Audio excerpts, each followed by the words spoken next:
Mateo, capítulo 27, versículo 62, hasta el capítulo 28, el versículo 20. Este debería de ser el último mensaje de nuestra serie sobre Mateo. Pero como estamos casi a punto de terminar la serie de Mateo y hoy es el día de resurrección y este pasaje tiene que ver con la resurrección de Jesucristo, por eso es que lo estoy predicando en estos momentos y no cuando sea el último domingo que tocaría este pasaje. Mateo capítulo 27, versículo 62 a capítulo 28, versículo 20. Este es el último mensaje de la serie de Mateo, de acuerdo al texto. Vamos a continuar el próximo domingo, pero este mensaje se llama La Gran Revelación. Esta es la palabra de Dios. Al día siguiente, después del día de preparación, los jefes de los sacerdotes y los fariseos se presentaron ante Pilato. Señor, le dijeron, nosotros recordamos que mientras ese engañador aún vivía, dijo, a los 3 días resucitaré. Por eso ordene usted que se selle el sepulcro hasta el 3er día, no sea que vengan sus discípulos, se roben el cuerpo y le digan al pueblo que ha resucitado. Ese último engaño sería peor que el primero. Llévense una guardia de soldados, les ordenó Pilato, y vayan a asegurar el sepulcro lo mejor que puedan.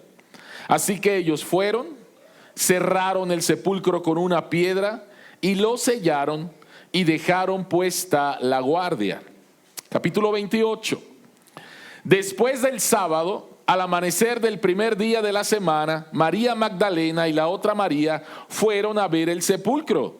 Sucedió que hubo un terremoto violento porque un ángel del Señor bajó del cielo y acercándose al sepulcro, quitó la piedra y se sentó sobre ella. Su aspecto era como el de un relámpago y su ropa era blanca como la nieve. Los guardias tuvieron tanto miedo de él que se pusieron a temblar y quedaron como muertos. El ángel dijo a las mujeres, no tengan miedo. Sé que ustedes buscan a Jesús, el que fue crucificado. No está aquí, pues ha resucitado tal como dijo. Vengan a ver el lugar donde lo pusieron. Luego vayan pronto a decirle a sus discípulos, Él se ha levantado de entre los muertos y va delante de ustedes a Galilea, allí lo verán. Ahora ya lo saben. Así que las mujeres se alejaron a toda prisa del sepulcro, asustadas pero muy alegres, y corrieron a dar la noticia a los discípulos. En eso Jesús les salió al encuentro y las saludó. Ellas se le acercaron, le abrazaron los pies y lo adoraron. No tengan miedo, les dijo Jesús. Vayan a decirle a mis hermanos que se dirijan a Galilea y allí me verán. Mientras las mujeres iban de camino, algunos de los guardias entraron en la ciudad e informaron a los jefes de los sacerdotes de todo lo que había sucedido. Después de reunirse estos jefes con los ancianos y de trazar un plan, les dieron a los soldados una fuerte suma de dinero y les encargaron: digan que los discípulos de Jesús vinieron por la noche y que mientras ustedes dormían, se robaron el cuerpo. Y si el gobernador llega a enterarse de esto, nosotros responderemos por ustedes y les evitaremos cualquier problema.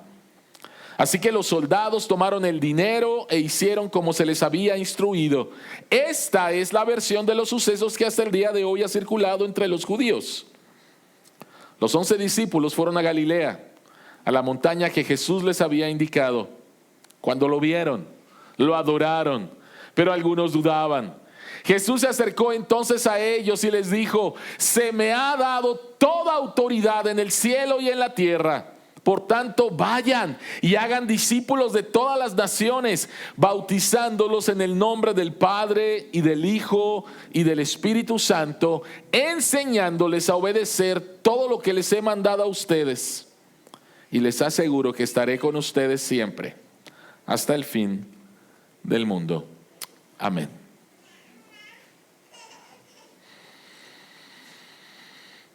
Padre, abre nuestros ojos para ver las maravillas que hay en tu palabra. Y que tu Espíritu Santo nos guíe a la verdad de la resurrección. Y al creerla, seamos transformados en nuestra relación contigo y en nuestra relación con nuestro prójimo y en nuestra relación con este mundo sin esperanza. En el nombre de Jesús oramos. Amén.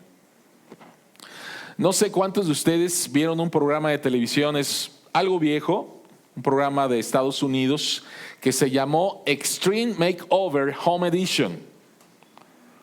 Cambio radical, edición para el hogar.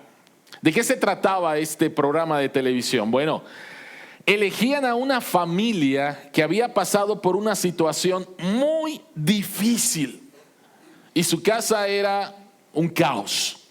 A esta familia la enviaban de vacaciones por una semana, mientras renovaban completamente su casa. La iban a dejar diferente, increíblemente nueva, totalmente todo transformado. Después de la semana, traían a la familia, pero antes de que vieran su casa, ponían un autobús, un camionzote que impedía la vista para que la familia pudiera ver su casa. Así que estaba un camión grandísimo impidiendo que la gente pudiera ver su casa. Y si viste este programa de televisión, entonces estaba la familia, los productores, todos, estaba el camión enfrente y entonces empezaban a gritar: "Move the bus, move the bus, muevan el autobús, muevan el autobús". Y entonces el autobús empezaba a moverse y las cámaras de televisión se enfocaban en el rostro de las personas, de la familia.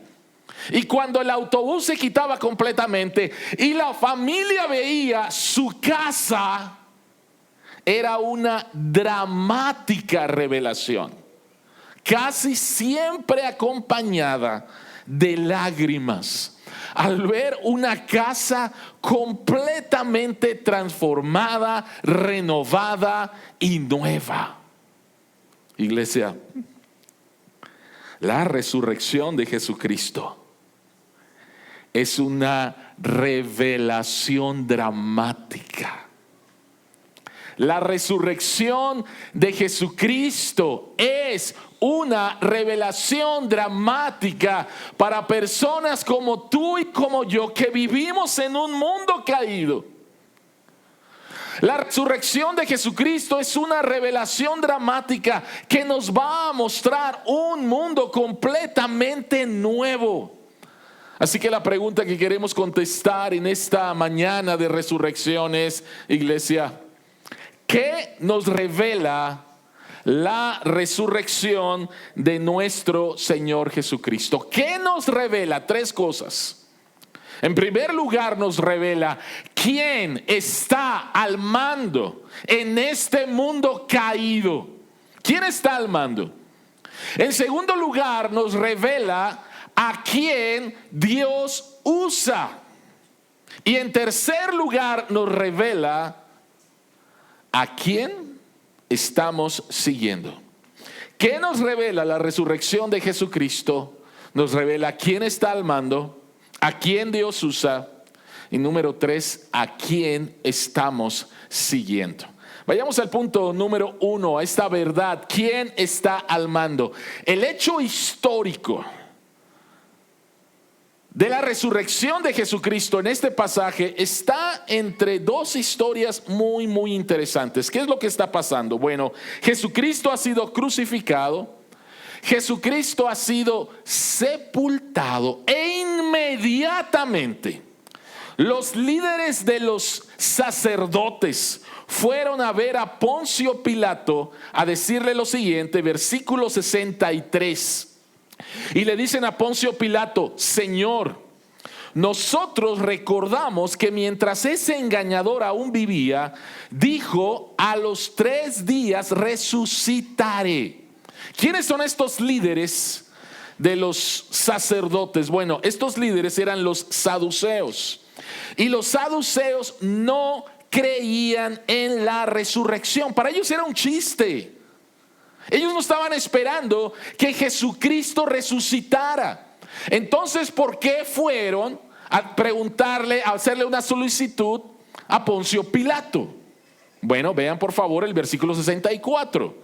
Dice: por eso ordene usted que se selle el sepulcro hasta el tercer día, no sea que vengan sus discípulos, se roben el cuerpo y le digan al pueblo que ha resucitado. Este último engaño sería peor que el primero. ¿Cuál es el primer engaño que están mencionando? El primer engaño es que Jesucristo se presentó como el Mesías, y para ellos es un engaño. ¿Cuál va a ser el segundo engaño? Pues el que se roben el cuerpo de Jesucristo y los discípulos anden diciendo que Jesucristo resucitó. Vuelvo a decirlo, los saduceos no creían en la resurrección, no estaban esperando que Jesucristo resucitara. Simplemente lo que querían evitar era que hubiera un engaño más. Lo que los líderes religiosos estaban pidiendo, de lo que ellos estaban preocupados, es de que ellos perdieran el control y de repente la gente empezara a creer que Jesucristo había resucitado, cuando verdaderamente no va a resucitar, porque no existe tal cosa como la resurrección. Y quiero que tengas bien en claro esto. Ellos no creían, ellos no estaban esperando la resurrección. Simplemente queremos evitar más problemas, queremos evitar perder el control. ¿Qué sucedió? ¿Qué fue lo que sucedió? El primer día de la semana, muy temprano en la mañana, la muerte no pudo retener a Jesucristo. Jesucristo resucita de entre los muertos, sale de la tumba. Las mujeres van al sepulcro. No saben que Jesucristo ha resucitado. ¿Qué es lo que sucede? Un ángel del cielo baja. Hay un tremendo terremoto. Y eso lo podemos entender tú y yo si vivimos aquí en la Ciudad de México. Y de repente el ángel mueve la piedra y los soldados se quedan completamente espantados de lo que ha pasado. ¿Y qué es lo que hacen los soldados? Los soldados, dice el versículo 12 del capítulo 28, después de reunirse estos jefes con los ancianos y de trazar un plan, los soldados van y les dicen: Jesucristo ha resucitado, apareció un ángel, entramos en la tumba, no hay nada, no está el cuerpo de Jesús. Se lo dicen a estas personas, a los líderes religiosos. ¿Y qué hicieron ellos? Con la realidad de la resurrección de Jesucristo, lo negaron. No quisieron escuchar. Negaron la realidad de la resurrección de Jesucristo. Y entonces dice que trazaron un plan, les dieron a los soldados una fuerte suma de dinero y les encargaron: digan que los discípulos de Jesús vinieron por la noche y que mientras ustedes dormían se robaron el cuerpo, y si el gobernador llega a enterarse de esto, nosotros vamos a responder por ustedes, les vamos a evitar problemas. Los soldados tomaron el soborno y esta es la historia que se contó entre los judíos. Ahora, quiero que noten por favor una ironía aquí, y la ironía es la siguiente. Antes de la resurrección de Jesús, los líderes religiosos no creían que fuera posible que se robaran el cuerpo de Jesús, y por eso mandaron a sellar el sepulcro y pusieron una guardia de soldados romanos. Entonces ellos no creían que se iban a robar el cuerpo de Jesús. Después de la resurrección, ahora están diciendo que se robaron el cuerpo de Jesús. Pero el cuerpo de Jesús no fue robado. El cuerpo de Jesucristo resucitó de entre los muertos. Y la evidencia de la resurrección es abrumadora. Es abrumadora. Déjenme en el versículo 66, déjenme decir 3 evidencias con respecto a esto. Pero antes de esto, déjenme decirles por qué fueron sobornados los soldados. En primer lugar, para que no dijeran la verdad. Pero si un soldado se dormía haciendo su trabajo, la pena era la pena capital, era la pena de muerte. Era imposible que estos hombres, que estos soldados se durmieran, porque sabían que al dormirse les iba la vida. Por lo tanto, fueron sobornados para decir una mentira. Pero vean el versículo 66, por favor. Hay 3 cosas aquí. Hay más en los evangelios, pero hay 3 cosas aquí que nos hablan acerca de la evidencia de la resurrección de Jesucristo. En primer lugar, dice que cerraron el sepulcro con una piedra. Posiblemente en tu mente, Jesucristo resucitó de entre los muertos, Él estaba en una tumba y tú piensas que es como las tumbas que vas aquí a un cementerio y que Jesucristo estaba enterrado bajo tierra. No, de ninguna manera. El cuerpo de Jesucristo fue puesto en una cueva y ahí estaba su cuerpo. Y lo primero que hicieron para asegurarse que no se robaran el cuerpo de Jesús, es que pusieron una piedra. El tamaño de esta piedra era de 1,5 metros, y el peso de esta piedra era de entre 1,5 toneladas y 2 toneladas. No la podía quitar a un hombre. De hecho, en el Evangelio de Marcos, cuando las mujeres van al sepulcro no esperando la resurrección de Jesucristo, lo que ellas decían es: ¿quién nos va a mover la piedra? ¿Quién nos va a mover la piedra? Así que la piedra removida es una evidencia de la resurrección de Jesús. En segundo lugar, dice que sellaron esta piedra, o sea, pusieron un sello sobre la piedra. ¿De qué sello estamos hablando? ¿De qué estamos hablando? Este sello que pusieron era un sello romano, lo cual implicaba una autoridad. Y si alguien se atrevía a romper el sello romano, Roma iba sobre esta persona. Había una pena muy, muy fuerte. Y yo creo que la manera en la cual lo podemos entender el día de hoy es cuando vemos un sello de la Procuraduría General de la República. ¿Has visto estos sellos? Clausurado. ¿Lo has visto? Atrévete a romperlo. Que clausuren una tienda y que pongan el sello de clausurado. ¿Qué significa eso? El gobierno de la Ciudad de México ha sellado esto, no puedes entrar. Y si alguien se atreve a romper el sello y entrar, señor, es la cárcel. El sello que se puso sobre la roca era para advertir a cualquier persona: ¿te atreves? Roma va a caer sobre ti. El sello, segunda evidencia. Y la tercera evidencia es la guardia romana. La guardia romana había por lo menos 4 soldados romanos. Por lo menos, posiblemente había más. Pero se componía de 4 soldados. Y los soldados romanos en ese tiempo eran como los Marines de Estados Unidos el día de hoy, los mejores soldados entrenados. Es muy interesante que el texto dice que el ángel baja del cielo y él es el que remueve la roca, la piedra.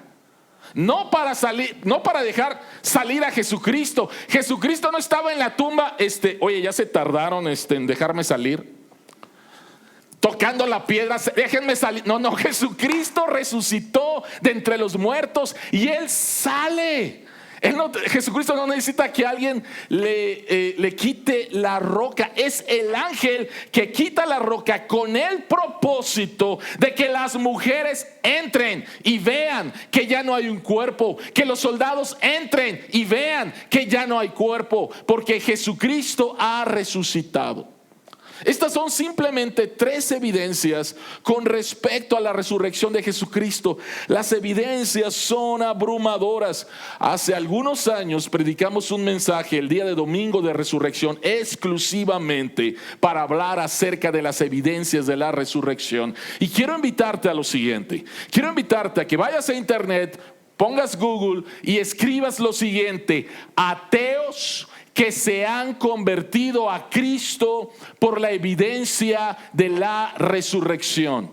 Y vas a encontrar a un periodista llamado Lee Strobel, y vas a encontrar a un abogado llamado Frank Morrison, y vas a encontrar a un detective de apellido Wallace, y vas a encontrar a un estudiante ateo llamado Josh McDowell. Lee estas historias. Lee estas historias de personas que dijeron: el fundamento del cristianismo es la resurrección. Yo no creo en eso. Voy a estudiarlo seriamente y voy a destruir la fe cristiana. Y al hacerlo, y al darse cuenta de las evidencias, se convirtieron. ¿Sabes? Estos líderes negaron la realidad. Nosotros somos llamados a aceptar la realidad. Y la realidad es que Jesucristo resucitó de entre los muertos, y toda autoridad en el cielo y en la tierra se le ha sido dada. Durante la Segunda Guerra Mundial, en la guerra entre Estados Unidos y los japoneses, un general estadounidense llamado Jonathan Wainwright fue capturado y llevado a un campo de concentración donde fue tratado duramente. Este hombre estaba desesperado y se convirtió en un hombre sin esperanza y un hombre hambriento. La guerra terminó, los japoneses se rindieron y el ejército de los Estados Unidos mandó a un comandante para que personalmente fuera a este campo de concentración y le diera las noticias al general Wainwright de que habían ganado la guerra y entonces cederle el mando. Y este hombre hambriento, débil, sin esperanza, regresa a sus aposentos para recoger sus cosas, y de repente los soldados japoneses que lo habían estado molestando y torturando todo ese tiempo se acercaron a él, le dijeron malas palabras y empezaron a agarrarlo. Y cuando de repente él dice: alto, yo tengo el control, estas son mis órdenes, déjenme, no pueden ya tocarme. Después de que Jesucristo resucitó de entre los muertos, Él dice exactamente lo mismo: toda autoridad me ha sido dada en los cielos y en la tierra. Estas son mis órdenes.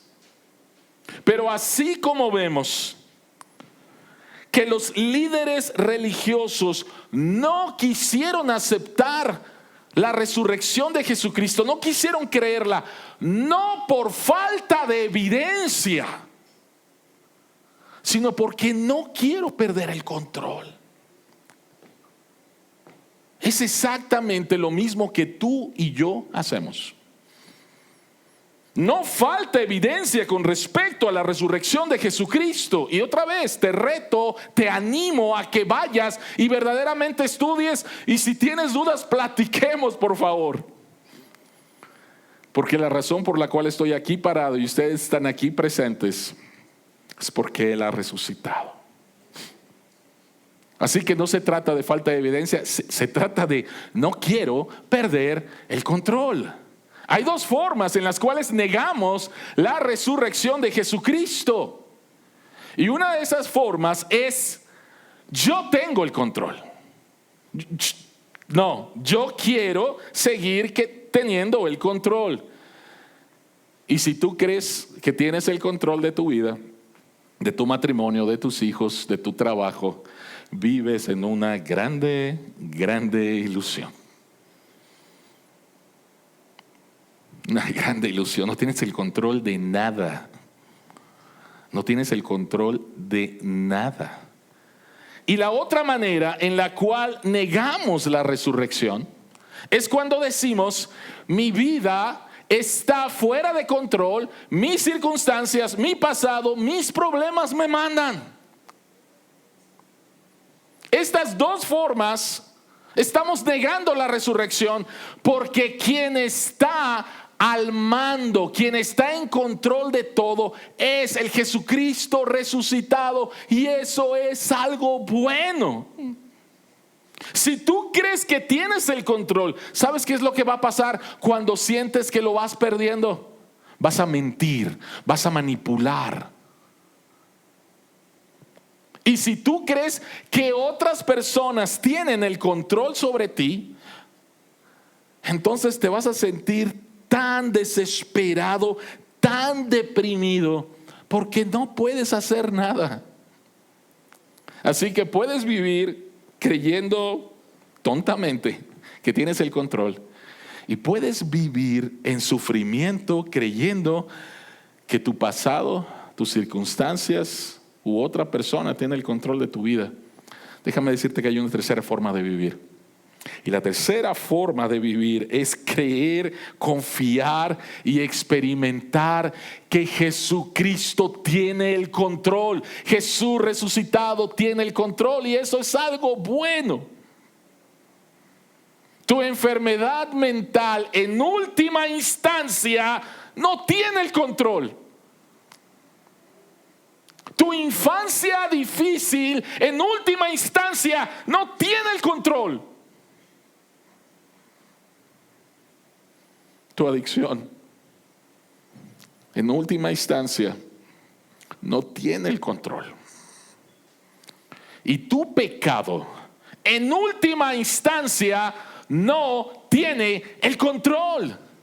Quien tiene el control es Jesús. Y esas son buenas noticias. Son noticias completamente liberadoras. No estás a merced del destino. No estás a merced de tu pecado. No estás a merced de ninguna otra persona.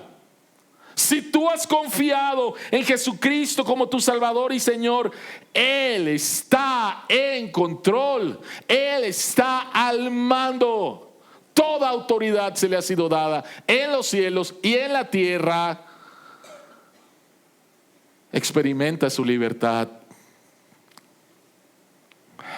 Experimenta su libertad al descansar en Jesucristo resucitado. ¿Qué nos revela la resurrección de Jesús? Número uno, ¿quién está al mando? Y el que está al mando no es Donald Trump, no es Putin, no es el nuevo líder religioso en Irán, no es el presidente de Israel, es Jesús, el Jesús resucitado. Número uno. Número dos, ¿cuál es la gran revelación? ¿Qué nos revela la resurrección de Jesucristo? Nos revela a quién Dios usa, quién es usado. Ahora, posiblemente algunos de ustedes, al escuchar la frase "quién es usado", connotación negativa. No, o sea, si alguien me usa es porque no está bien. No, aquí a lo que me refiero es a quién Dios usa en medio de este mundo caído. ¿A quién Dios usa? Y encontramos aquí dos verdades sorprendentes en este pasaje. La primera de ellas es: ¿quiénes fueron las primeras personas al ver al Cristo resucitado? ¿Quién esperarías? ¿Quiénes son los protagonistas en toda esta historia? Bueno, esperaríamos que fue Pedro. Esperaríamos a Juan, esperaríamos a Santiago, esperaríamos a alguno de los discípulos, pero la Escritura dice que los discípulos estaban en el aposento alto, muertos de miedo, y no creían en la resurrección. ¿Quiénes fueron las primeras personas que vieron a Jesucristo resucitado? Capítulo 28, versículo 1 dice: María Magdalena y la otra María fueron a ver al sepulcro. ¿Por qué es tan importante que en cada uno de los evangelios se nos diga que las primeras personas que fueron a ver a Jesús fueron mujeres? ¿Por qué esto es tan importante? La razón es que las mujeres en ese tiempo no tenían un estatus en la sociedad. Las mujeres, si una mujer testificaba ante un tribunal, su palabra no era válida. Su palabra no valía absolutamente nada. Si la resurrección fuera un cuentito, el que la escribió cometió el error más grande al poner a las mujeres como testigos de la resurrección, cuando las mujeres, su palabra no valía ni un cacahuate en un juicio. ¿Sí se dan cuenta?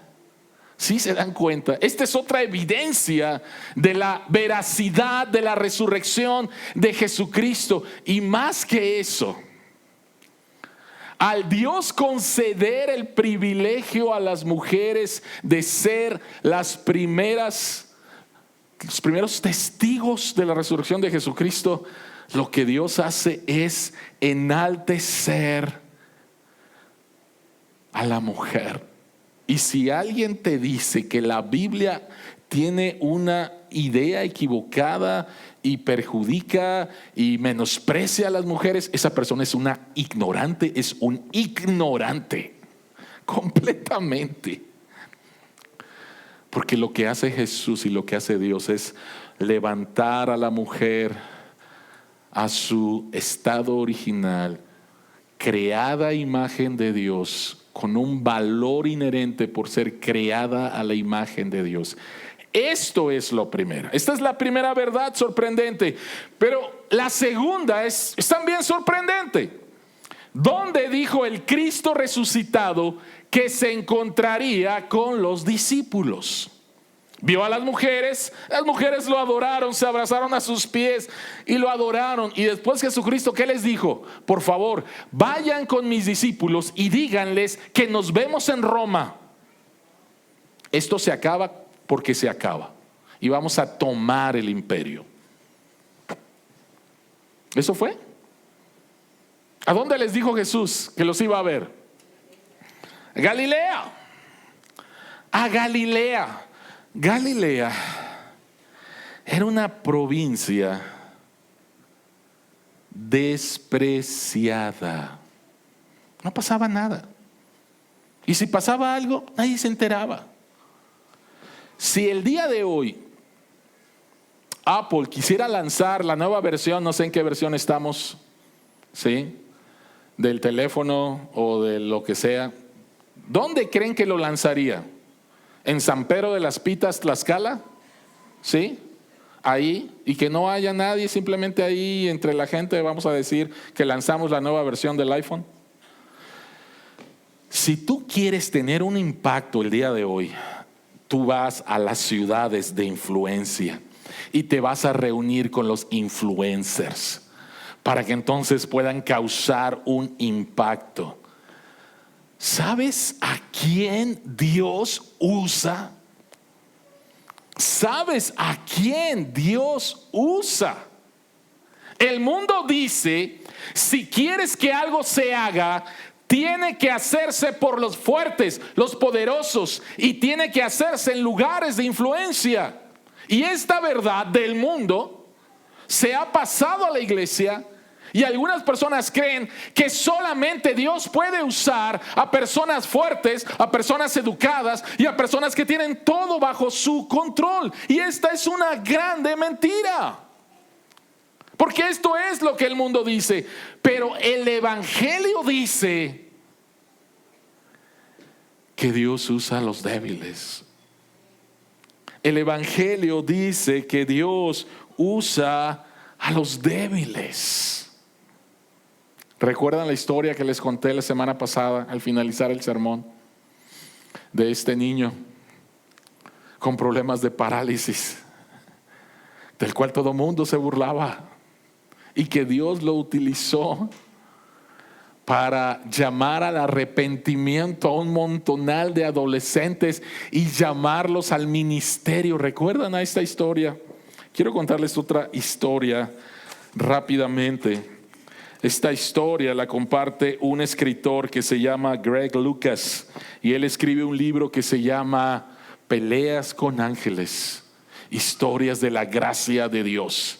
Y en este libro Greg Lucas cuenta la historia de su hijo mayor, quien tenía necesidades especiales, y lo lleva a su cita anual de odontología.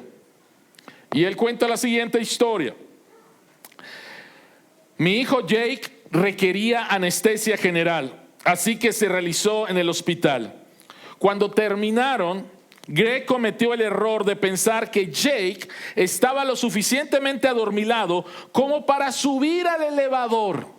Jake no soportaba los elevadores, los odiaba.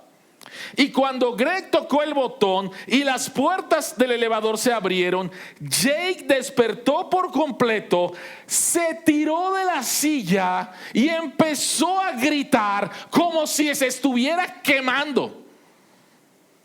La enfermera, que estaba para ayudarles a llevarlo en su silla de ruedas hasta el estacionamiento, le dijo lo siguiente a Jake: ¿quieres que te ayudemos a ir por las escaleras? Y Greg Lucas escribe: Jake estaba tan contento que se detenía cada 2 o 3 escalones de las escaleras y besaba a la enfermera en la mejilla, besos grandes, besos torpes, besos sangrientos. Le acababan de hacer trabajo por todo lo que pasó, empezó a salir sangre y este joven empezó a darle esta clase de besos a la enfermera. Me disculpé por lo que tuvo que soportar esta pobre mujer. Ella solo sonrió y ni siquiera se limpió la cara. Había unos 300 escalones entre el ascensor de salida 2 pisos más y la salida 2 pisos más abajo. Esto se tradujo en unos 100 besos para la enfermera y probablemente 50 disculpas de mi parte. Casi 20 minutos después, llegamos al final de la escalera, salimos del hospital y Jake se recostó y le dio a la enfermera un último beso en la mejilla. Y ofrecí una última disculpa. Y entonces sucedió lo siguiente: la enfermera, amable y de voz suave, me miró a los ojos y me dijo: deja de disculparte. Necesitaba esos besos el día de hoy. Le di las gracias de nuevo, subí a Jake al coche y nos pusimos en camino. No fue hasta más tarde que las palabras de la amable enfermera calaron hondo en mi corazón. Deja de disculparte. Necesitaba cada uno de esos besos hoy. Deja de disculparte. La gente necesita a tu hijo. Deja de preocuparte por las miradas. La gente necesita ver los días difíciles de tu vida. En el día más estresante del año, Dios convierte a tu hijo en un instrumento de gracia y tu vida se expone ante un mundo que no comprende la fuerza de la verdadera debilidad. En un mundo que no puede comprender los besos manchados de sangre ni el amor confuso, pero necesitan comprenderlo. ¿A quién Dios usa? Primera de Corintios capítulo 1 versículos 26 al 29, Pablo nos recuerda a quién Dios usa.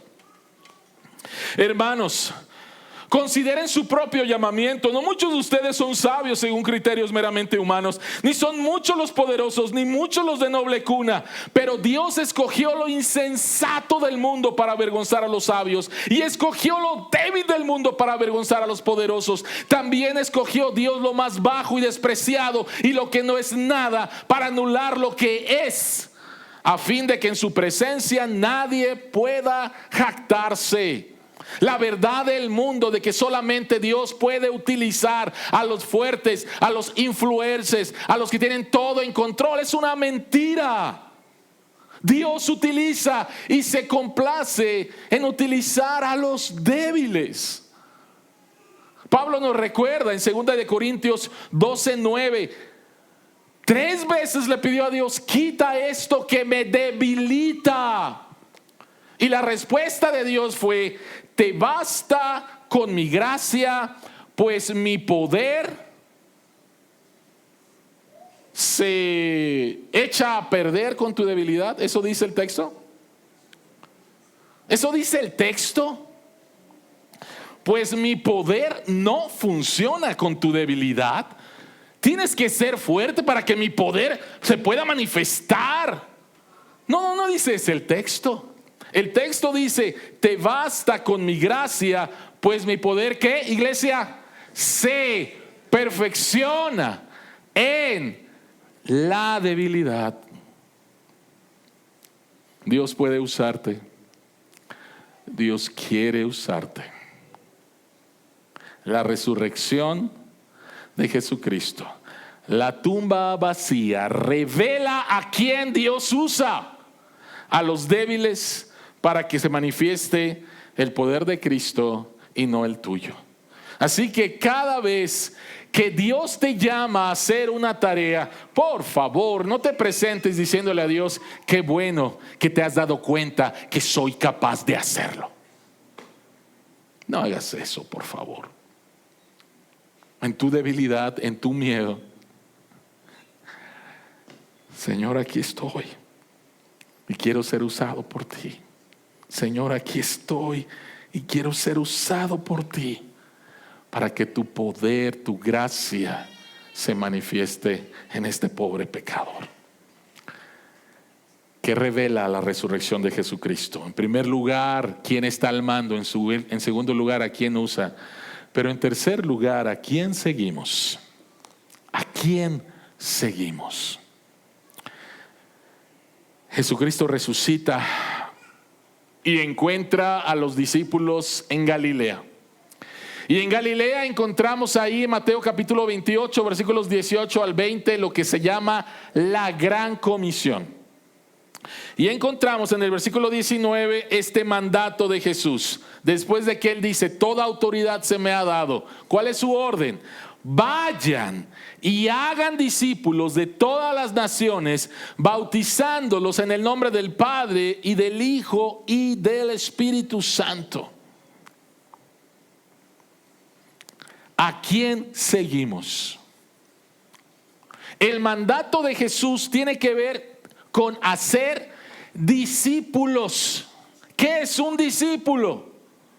Un discípulo es alguien que sigue, verdaderamente sigue, está comprometido con su maestro. ¿A quién seguimos? Seguimos al Jesucristo resucitado, glorificado. ¿Por qué esto es tan importante el día de hoy? Porque algunas personas pueden pensar: qué fácil seguir a Jesús cuando lo viste en carne y hueso, y Jesucristo te dice: sígueme. Y entonces encontramos a Pedro que deja su trabajo y sigue a Jesús. Qué fácil seguir a Jesús porque lo viste físicamente, y entonces Jesucristo le dice a Mateo: deja también tu trabajo y sígueme. Así que fácil es seguir a Jesús. Pero déjame decirte algo: que el Jesucristo al cual siguieron los apóstoles antes de la resurrección y después de la resurrección es el mismo Jesús al cual tú y yo somos llamados a seguir. El cuerpo de nuestro Señor Jesucristo no simplemente resucitó, como cuando Jesucristo resucitó a Lázaro. Lázaro sale de la tumba y ahí está Lázaro de carne y hueso. El cuerpo de Jesucristo no simplemente resucitó. El cuerpo de nuestro Señor Jesucristo es un cuerpo resucitado y, escucha, glorificado. El cuerpo de nuestro Señor Jesucristo de alguna manera es diferente. Debemos de recordar que los discípulos al principio o en algunos pasajes no reconocieron inmediatamente a Jesucristo. El cuerpo de nuestro Señor Jesucristo pasaba del reino de la tierra al reino de los cielos, y después del reino de los cielos al reino de la tierra. El cuerpo de nuestro Señor Jesucristo ya no estaba limitado físicamente a 4 paredes. Él podría atravesarlas y Él podía presentarse. El cuerpo de nuestro Señor Jesucristo era un cuerpo físico. Las mujeres lo tocaron. Jesucristo comió, pero era un cuerpo glorificado. Y el día de hoy, tú y yo somos llamados a seguir al mismo Jesús que los apóstoles siguieron, solo que no por vista aún. Ese día va a llegar, sino por la fe mediante el poder del Espíritu Santo. ¿A quién seguimos? Seguimos al Jesucristo resucitado y glorificado. Ahora, ¿cuáles son las características del seguidor? ¿Qué es lo que hace un seguidor? Un discípulo es alguien que conoce a Cristo, sigue a Cristo y es transformado por Cristo. Y es muy interesante que en este pasaje encontramos 3 cosas que deben de ser características de un discípulo. 3 palabritas que espero que se puedan aprender. 3 dimensiones del discipulado. Y la primera dimensión es la ortodoxia. Jesucristo dice: este es mi mandamiento, hagan discípulos. Hay un contenido. Orto significa verdad, doxa significa doctrina, pensar correctamente. Pero después encontramos que Jesucristo les dice en el versículo 19: enseñen todas estas cosas. Y eso se llama ortopraxis, que es vivir correctamente. No tan solo somos llamados a pensar correctamente, somos llamados a practicar, a vivir correctamente. Y en tercer lugar, la palabra ortopatía. Orto, verdad, patos, emociones, sentir. No tan solo somos llamados a pensar con la verdad, no tan solo somos llamados a actuar con la verdad, somos llamados a sentir correctamente. Las mujeres que abrazaron los pies de Jesucristo, dice que salieron con miedo, pero con alegría. Y lo que Jesucristo nos está mostrando aquí en este pasaje con respecto a quién seguimos, pero cómo lo debemos de seguir. Un verdadero cristiano es alguien que no simplemente se convirtió. El texto no dice vayan y hagan convertidos. El texto dice vayan y hagan discípulos. Y un verdadero discípulo cambia su manera de pensar, cambia su manera de vivir y cambia su manera de sentir. Si sigues pensando como el mundo, si sigues viviendo como el mundo y si sigues sintiendo como el mundo, no eres creyente. ¿Escuchaste? Lo más probable es que no eres creyente. Ven y arrepiéntete. Porque cuando Jesucristo llama a alguien, lo llama y lo transforma de manera completa. Su manera de pensar, su manera de vivir, su manera de sentir. Lo cambia completamente. ¿Para qué? ¿Para qué? ¿De qué se trata la Gran Comisión? Déjenme ilustrarlo de esta manera.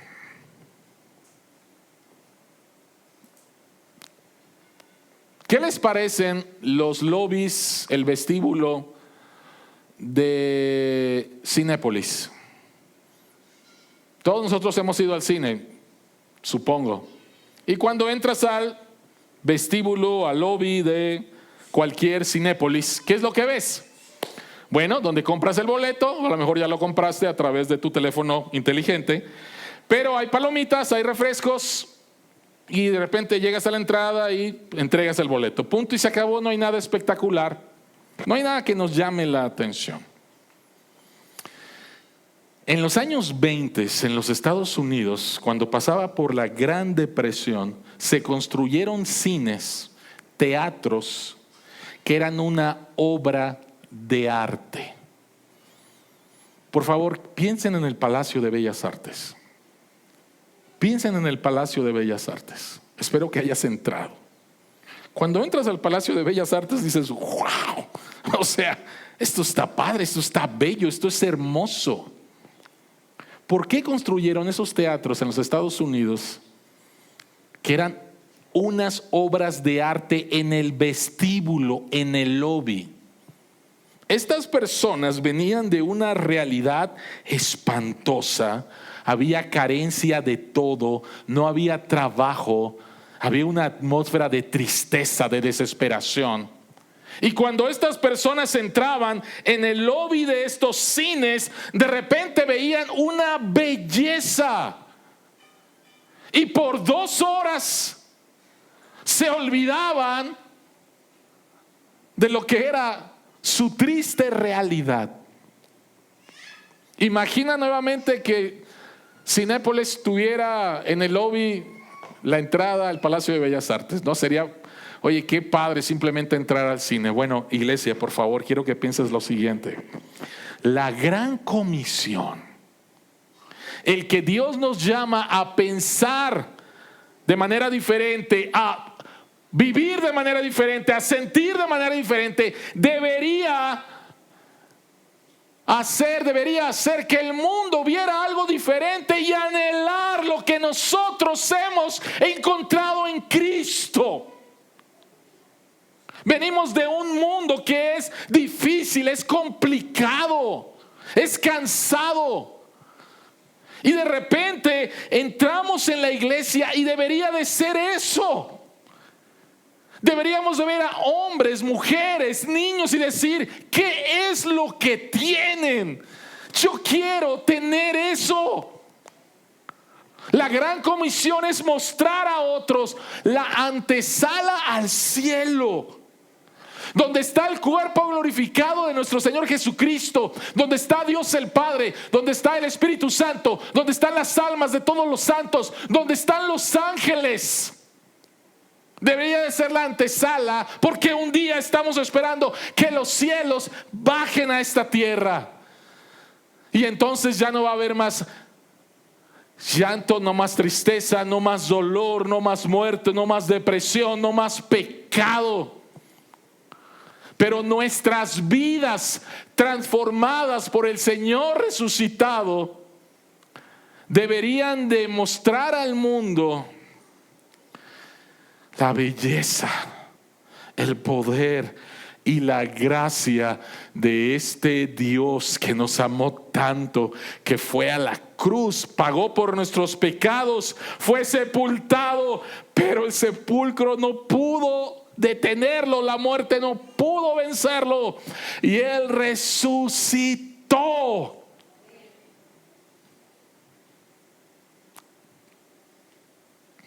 Y Él resucitó. Iglesia, la resurrección de Jesucristo es una revelación dramática de quién está al mando. Él está al mando. Aunque creas que tu vida es un desastre, Él está al mando. Acércate y experimenta el poder de su resurrección. En segundo lugar, ¿a quién Dios usa? Y Dios te puede usar a ti, Dios me puede usar a mí, Dios te puede usar a ti. Y en tercer lugar, revela a quién seguimos. Al Cristo resucitado, glorioso, que regresará. Amén. Padre que estás en los cielos, No me puedo imaginar lo que sintió María Magdalena y la otra María y las otras mujeres al ver lo que no esperaban. No esperaban, nadie esperaba la resurrección, pero te vieron, cayeron de rodillas, abrazaron tus pies. Los discípulos, Señor, incrédulos, fueron sorprendidos cuando te presentaste entre ellos. Padre, muchas veces vivimos como si tú no hubieras resucitado. Negamos la resurrección al creer que estamos en el control o al pensar que otras personas nos controlan. Padre, gracias que tú tienes el control, gracias que tú tienes nuestra vida en tus manos, la vida de nuestros hijos en tus manos, la vida de nuestro país y la vida de este mundo en tus manos. Y así como Satanás fue derrotado, la muerte fue derrotado y el pecado fue derrotado, seremos testigos, Señor, del cumplimiento de esa derrota. Porque por tu gracia y tu misericordia, un día seremos transformados y te veremos con nuestros ojos físicos. Señor, ayúdanos a llevar el mensaje de verdadera esperanza a este mundo. En el nombre de Jesús oramos. Amén.